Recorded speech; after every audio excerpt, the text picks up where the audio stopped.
God of War has made an incredible comeback in the gaming community, but with the series being dormant for so long, how is this possible? With the current popularity of games like Fortnite and PUBG, story-only games like God of War sound like impossible games to make work in 2018, but somehow God of War did it. There are many reasons why. Let's talk about all of them. I am who I am.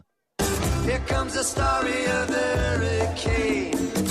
The man the authorities came to blame for something that he never done. Well, in this day and age, a game can't have any loopholes or characters that are uninteresting, and God of War already has an interesting lead character that has been explored on in 3 games before, and now we have an interesting side character, the son of Kratos, Atreus. He is a character that feels real, unlike Kratos with his skin tone, unlimited strength, and incredibly deep, intimidating voice. But Atreus feels human, even though he isn't human. He is a sweet-hearted little boy through most of the game, but when he realizes he's a god, he does what anyone would do in his position: go mad with power and become an arrogant jerk. But then he reverts back when he almost gets the both of them killed, when they finally reach the top of the mountain. And speaking of the mountain... No, that's it over there. Yeah, that's it. Just to the right of the one you're looking at. The main objective of the game is to reach the top of the mountain to spread Atreus' mother's ashes, and the quest seems simple, but it works so well. There's a lot of filler, but the thing is, it doesn't feel like filler. It feels like it needs to be there to build the characters, and I think they did it well. They also use these things to give the character new items that will be needed in the endgame.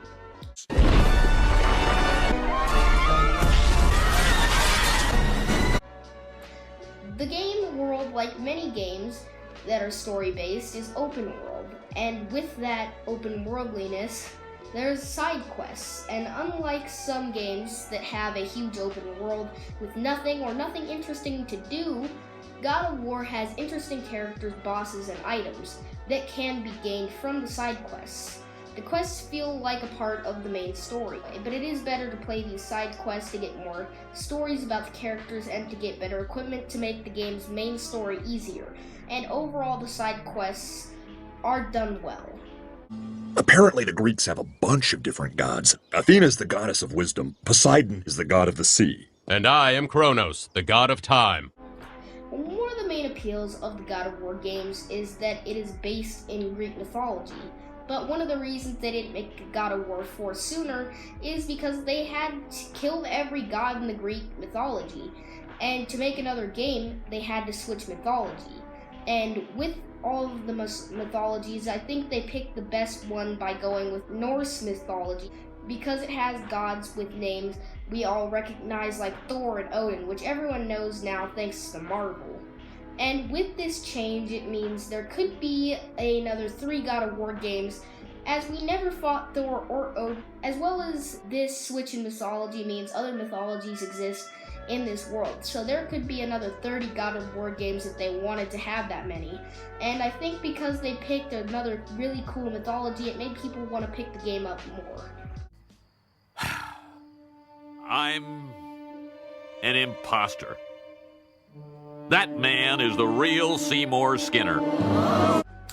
I think that because the original developers of the original God of War games are there, and the studio hasn't been bought out yet, and the game is still pure and not polluted by a big corporation like Call of Duty, Battlefield, and Star Wars Battlefront are, meaning the people who truly care about the game can make the game. They know we want what we want, and that makes the game better. When the developer knows what we want and gives that to us without ruining it, I think right now that SIE, Santa Monica Studio, are the best example of a developer that can make a profitable game without pouring crap into it, like microtransactions. And I think maybe this game can prove to other developers that they don't need all of the other microtransactions. They just need old devs from their older, better games, and a few that just care about the game. People that are there to make a good game, not a cash cow. A few moments later. A few inches later, 2 hours later, 1 eternity later. The last God of War game before the new one was released in 2010, which is weird for some people, and I know why. So they could make the big, beautiful game that we got this year. They had 8 years to make the characters, the story, the world, and everything. And because they had this long, the game was finished and more meaningful. The game missions are more meaningful and they feel like they have purpose. Because they had time to make the missions have purpose, and that is the problem with games that come out every year like Assassin's Creed and Call of Duty. When you're pushing a studio and its devs to get a AAA game done in a year, it won't be as good as a game that took 2 or 3 years to make.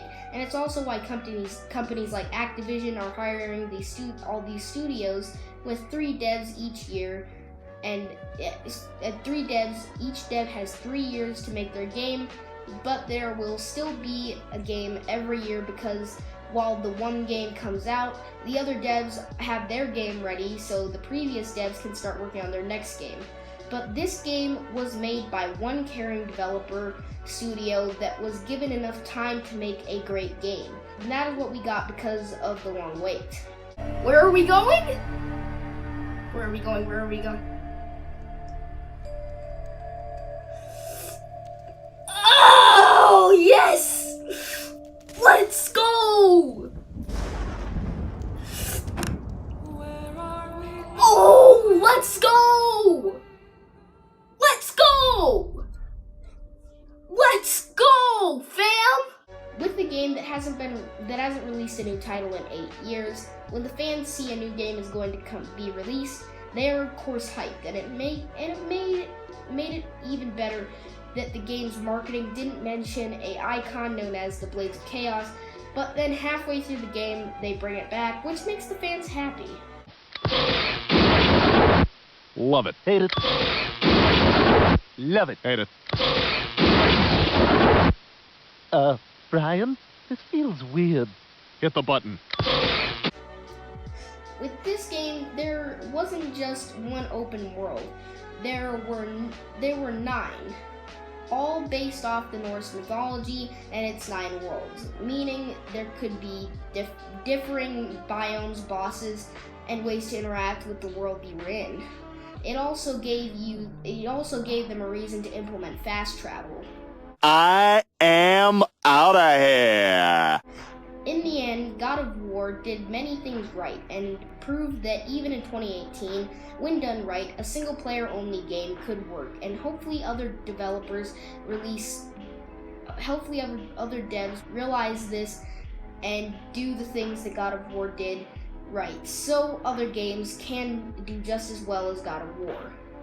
So anyway, guys, that is it. That is going to be it for my video today. If you want to see more of my videos, be sure to subscribe and turn on push notifications to see all my videos the minute they come out. Like the video to show support for me and my videos, and leave a comment if you have a question or a suggestion for the next video, or just want to be noticed by Senpai. And I'll see you all in the next video. Peace.